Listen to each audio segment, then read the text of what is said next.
Hey guys, welcome back. My name is Theo, and today we're going to be creating an advanced planet shader inside of Blender.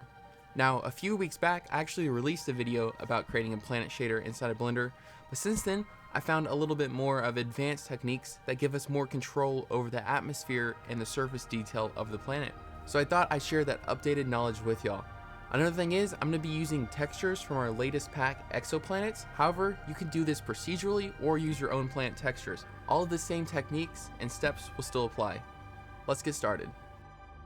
So, since none of us have actually seen a planet in real life, or I'm assuming most of y'all haven't, I think it's going to be good to start with some references. And I have some references from some movies I like and some actual photos as well. And we'll kind of be playing around with some different ideas in these images. So first off, this is from Ad Astra. I love this movie, and what I really liked about this is it showed the details of the clouds and also the fall off of the atmosphere. So that's something we're going to pay attention to.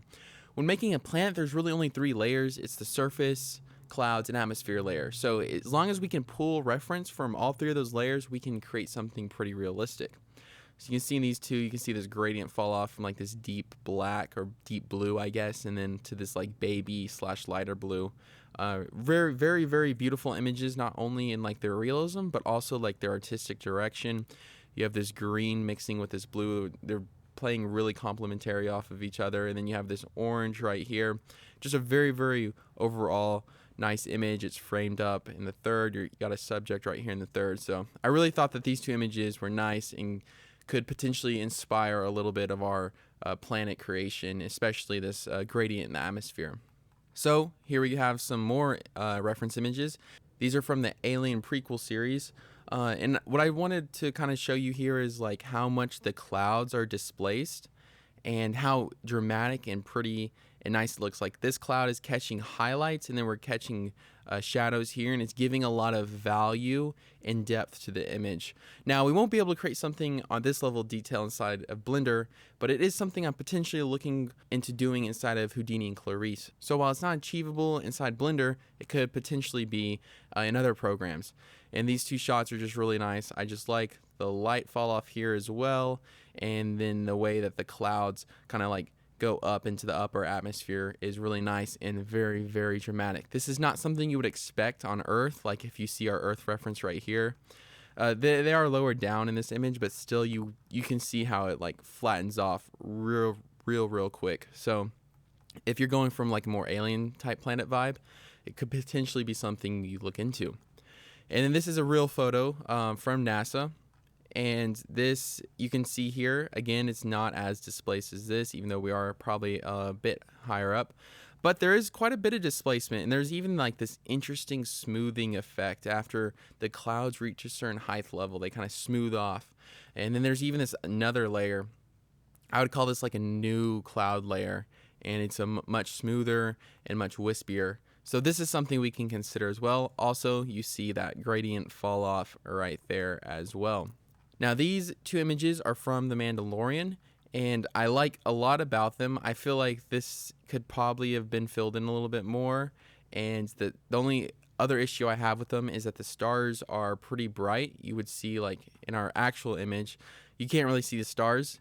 However, this is an artistic decision, and it can give context to your planet as well, so it could be something that you're potentially interested in doing. We will be adding stars, but not to this bright. And part of the reason I think they did this was because the very first Star Wars had this kind of look with their planets, so they're trying to stick with the visual continuity and style. And these last two images are kind of just examples of what we're kind of not looking to do. So first off, there's no like sense of lighting. Like we do have a light source right here, but other than this light source being here, it looks like it's lit from this side. It looks like it's lit from this side. There's not a lot of diffuse information. There's definitely no bump or specular information. So this is something we're not really looking to do. And same thing with this planet. It's a little bit more realistic, but the background to me is just way overdone. And also like this fall off into the shadow is very, very long. And there's really no like depth over here. It gets pretty low in value, but not as low as some of these other images get, especially this one right here. So will we achieve this level of detail over here in these next 15 minutes? No, but we should get something pretty close on par with The Mandalorian, which is pretty good considering we're about to do it in the next 15 minutes inside of a free open source program. So let's get started. So let's just start by setting up the scene. We're going to delete that default cube and punch Shift A. We'll add in a UV sphere, and then we'll go to our UV sphere and let's just add some segments and some rings to it to give it a lot of detail. I've gotten comments before saying, why don't you just shade smooth? You could shade smooth, that's totally valid. However, if you're too low in polygons, you'll still get these jagged lines on the edge of your sphere, and it's not going to be completely smooth and round. So I always just like to play it safe and go for the subdivided UV sphere. So this will be our first layer right here, and I'm going to go ahead and call this one surface. And we'll copy that surface layer, and we'll name this next layer clouds. And then again, we'll copy our clouds layer and name it atmosphere. Now I'm going to go ahead and create a new collection and just place them all under this, and I'll call it planet. So now we have our surface, clouds, and atmosphere layer all contained within our planet collection. First thing we're going to want to do is go ahead and increase the radius of each layer because we want them to stack on top of each other. Looking back at our references, our surface layer isn't higher than our clouds layer, and our clouds don't extend out of the atmosphere. So we have a surface of 2 meters. We'll have our clouds layer be something around 2.05. These are always numbers we can change later on if we feel they're too small or too big. So we'll just scale that up a little bit. And we'll have our atmosphere layer be 2.1. So if we zoom in, you'll see we have a surface, clouds, and atmosphere layer, and we just want to make sure we're shading smooth on all of those layers. Next thing we're going to do is add in a light. So I'm going to go to lights, area light, and we'll just bring that light over and up. Now I'm going to kind of cheat a little bit, and instead of manually rotating this, I'm just going to add a constraint to it. So go add object constraints, track 2. And then I'll track to, let's say, our surface layer. I'll go ahead and scale that light up a little bit. We'll render on our viewport, and then we're going to switch over to cycles. So now that we have our lighting set up, let's deal with this HDRI. We're going to make this pure black. We'll go over to our world settings right here, and then we'll switch from our node editors from object to world, and we'll just bring our background all the way to black.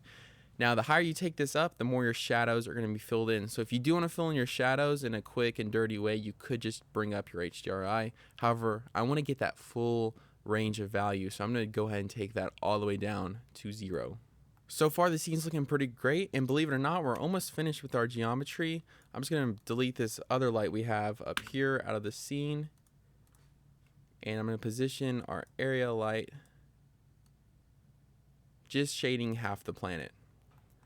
Let's go ahead and take up those settings. We'll do something like 250. And this might seem a little too bright, but at first, but you'll see once we add a volume and an atmosphere and some clouds, it's going to really start absorbing and scattering that light. So now let's position our camera. And I don't want to manually reposition the rotation of this camera every time I decide to move it. So I'm going to cheat with it again. I'm going to go to add object constraints, and I'm going to do a track 2. And this time I'm going to create a null. So we'll just create an empty plane axis. I'm going to bring it into our collection.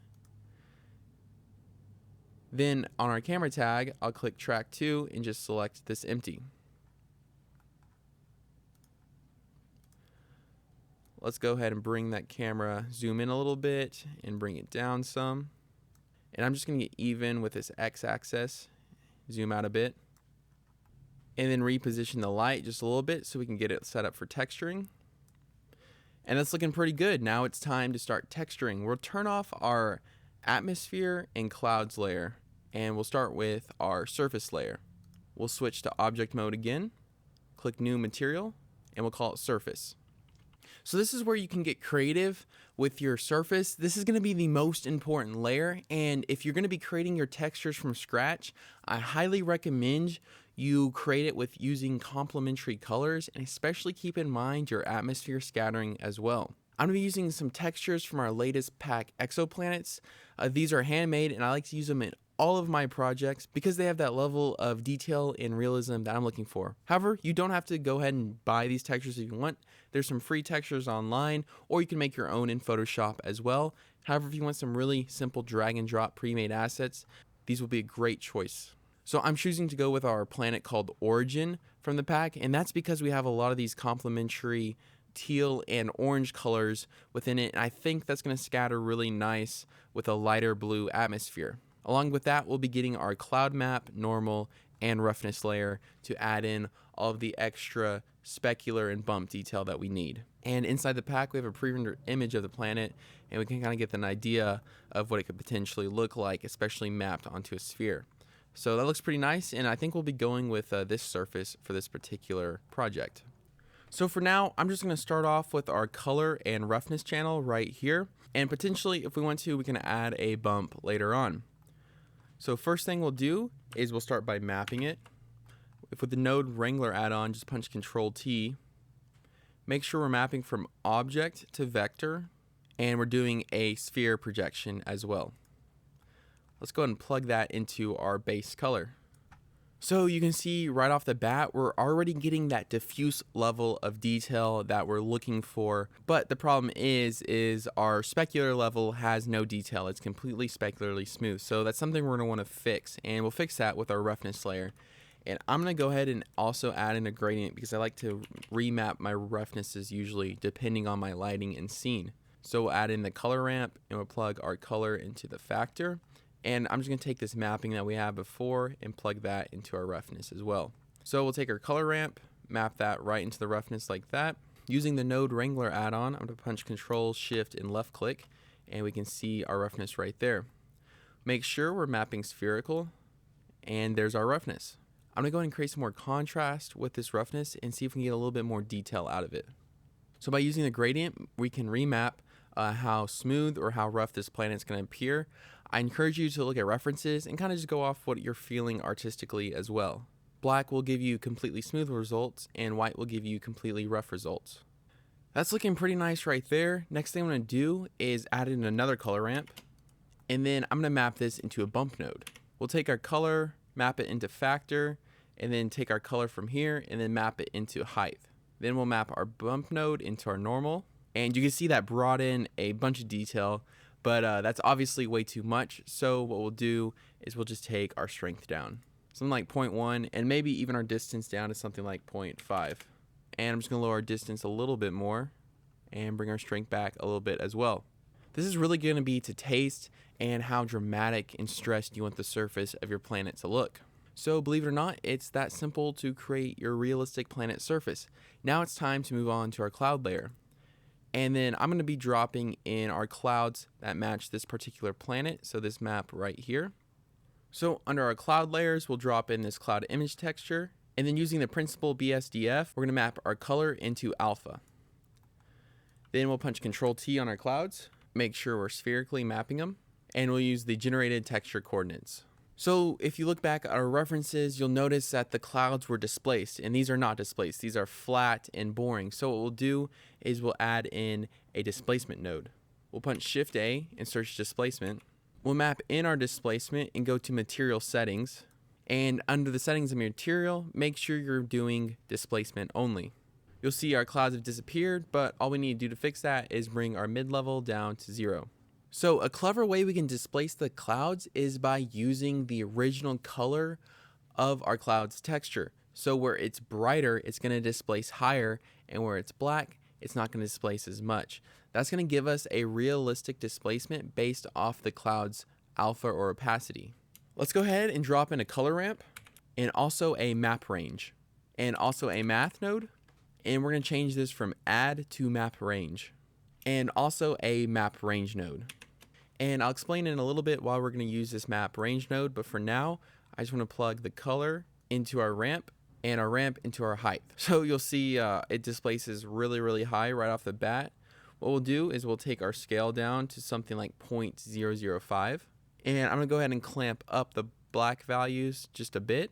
And on top of that, I think I'll go to our cloud object. So looking at our wireframe, it looks like we're not getting enough detail from our displacement, and that's partially because our geometry is not meshed high enough. So I'm going to go to the modifiers on our clouds layer and add a subdivision surface modifier. We'll do something like 3 and 3 levels and apply it. Now you can see our clouds layer is way more meshed, and we should be getting a lot more displacement detail. Let's go and turn back on our render view. So it's looking good so far, and we're getting a little bit of displacement detail, but I want to get a little bit more. So what we'll do is we'll add a map range in, and we'll make sure our color is routing into our value and it's routing out into the height. And we'll take our initial range from 0 to 1 to 0 to 10. Now this is going to allow us to displace a little bit more and not clip the upper levels of our displacement. So we'll go back from something like 0.005 and we can start playing with some different numerical values. So something like 0.4 is obviously way too high. I think we'll go back down. We'll do something like 0.2. And it's looking pretty nice, but something that I'm still noticing, especially if I zoom in, is this displacement is still a little low resolution. You can kind of see where it's poking up and down. So we'll just add some more subdivisions with another subdivision surface modifier. This is where you want to be careful because we're subdividing by quite a bit now. We don't want to crash our system. So I think I'll just do 2 levels of viewport, and that gives us more than enough detail that we need, especially from this far out. So something that I'm noticing by zooming out is it looks like our displacement, now that we've added all that detail, is pretty high up. So maybe we go back down from our scale of 0.2 to something like 0.1, and we might even drop it further down. And another thing is our clouds are way too high off our surface layer. So we'll go to our clouds geometric properties, and we'll go from something like 2.05 to 2.01. So that's looking a lot better. It might be a little too high off right there. You can kind of see them sticking out a bit. But for now, we'll leave it, and we may come back to it later or not. This is going to all depend on the scale of your scene as well. Let's go and turn on the atmosphere layer and start scattering some interesting complementary colors into it. We'll create a new material, and we'll delete our principal BSDF, and we'll bring in a principal volume. We'll plug our volume into volume, and now you can see we have some scattering going on in the atmosphere. However, this is not what we're going for. This is not even close to our references. We're not getting those gradient fall-offs that we're looking for. So the first thing we're going to want to do to achieve that gradient fall-off is we're actually going to want to use some geometry information and map that into a color ramp and map our density based off that color ramp. So let's get that set up. And for this particular part of the shading, I'm going to go ahead and move the camera in a bunch and take our null that we created earlier and drag it up some. This is because I want to pay extra close attention to this fall off right here. So let's go ahead and bring in a geometry node, and then we'll take a vector transform. We'll route our position into the vector using world and object space. Now we want to separate all of the different XYZ values from this vector. So we'll search separate, and then we'll click separate XYZ. We'll plug the vector into those coordinates. Using a math node, we're going to multiply our coordinates together. So we'll switch from add to multiply, plug in our X value into both, copy that over, and we'll make 2 copies of it. And we'll do the same for our Y and Z value. Now we need to add these multiply values. So another math node, and we'll take our first 2 values, add them together, duplicate that math node, and take that addition with our final value right here. Now we're ready to remap using a color ramp. So I'm going to punch Shift A, and I'm bringing a color ramp. We'll map that into our factor right there. And we're going to want to multiply this by a constant using a math node. That way we can control the density. So take the color and map it into value 1. And value 2, something like 5, will be a good starting point. Let's go ahead and route that into density. So now you can see our density has drastically changed, but we're going to want a little bit more control over it. So we'll add another handle by pressing add, and we're going to make this black. We'll take this all the way up to the top and switch it with this white one right here. And you can see now we're getting this nice gradient fall off versus before it was a harsh line. So depending on where this is, you can kind of control how far your atmosphere is scattering out. Make adjustments until you kind of get to a comfortable spot, and now it's time to start scattering in some color. So we'll copy this color ramp we created, and then we'll take the same add value, map it into factor, and map our color into color.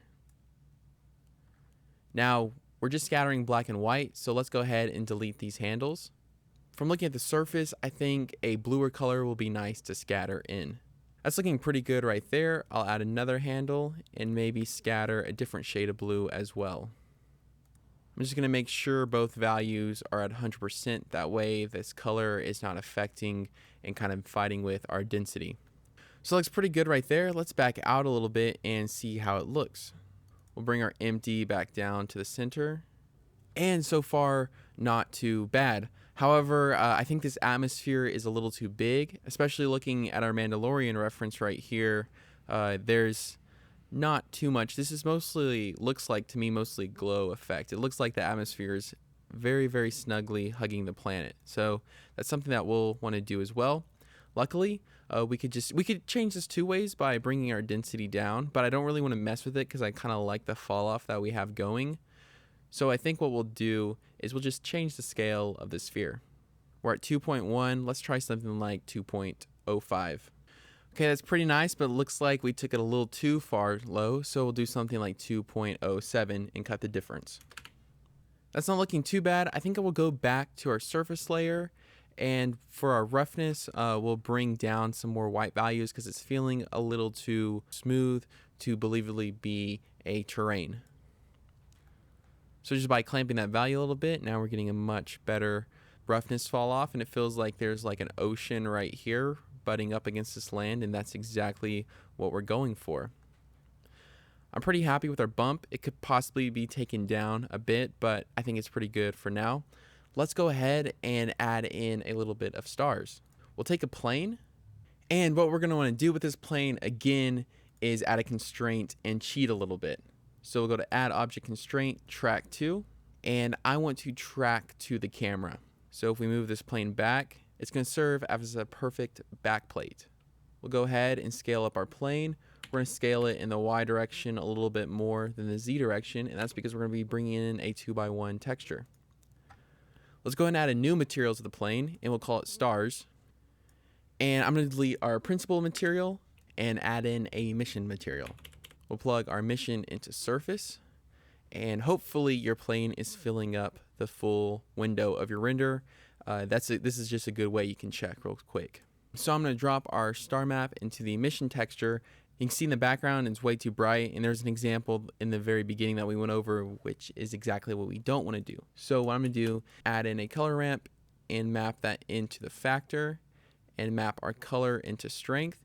And then I'm just going to bring down, you can see it's already helping out a lot. I'm going to bring down these brights just a little bit. That way we have some stars in the background giving the image depth and giving our planet context, but it's not too much to where it's super ridiculous and fake looking. Now I'm getting to a spot where I'm pretty happy. Real quick though, I did want to explain a little bit about why I'm using an area light and maybe not a sunlight or any other light. So the reason I like to use the area light is if I scale it down, I can sharpen up this termination line, and you can see it right there. As our light gets smaller, our shadows get harsher, and you can see that reflected in the image. And as our light gets bigger, the more it wraps around and the more it smoothens off our image. So this is really just a personal preference. What are you going for artistically? I'm going to go somewhere in between. Something like that's pretty good. And then I'm going to go to our step render rate under our volume and change it to something like 0.1 and 0.1. This is just insurance that we're getting enough detail out of this atmosphere. So it's looking pretty good. I think we can take our atmosphere to something like 2.06 just because it looks like it's a little too high off the planet still. That looks great. Once you get your lighting and camera where you want it to be, you can go ahead and render it out, and we'll be doing our last bit of touching up inside the compositing context. So now that our image is finished rendering, let's go to the compositing context and let's click use nodes. I'm going to do a viewer output on this so we can see what our composite will look like, our final composite.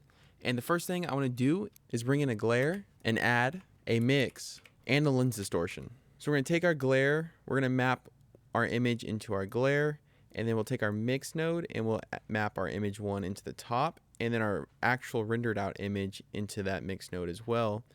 And then from that mix node, we're going to go to a lens distortion. We'll plug our image in right there. And then from our lens distortion, I'm going to add some curves. And then this will be our final output. We'll change our mix to screen, and then our glare, we're going to change from streaks to fog glow, mix all the way up to 1, and let's solo it and see what we're outputting. So right now, our glare is not catching anything. Let's go ahead and bring that threshold down a bit, And now we're catching this side right here. So what I want to do is maybe bring up the size of that glare just a little bit. And then that's then going to be feeding into our screen. So this glow is now overlapping on top. And it's kind of giving this faux kind of like atmospheric glow effect that we're looking for. And if you notice, a lot of our references has that as well. Then we'll go to our lens distortion. We'll click projection, distortion, maybe something like 0.1. And dispersion, maybe something like 0.3.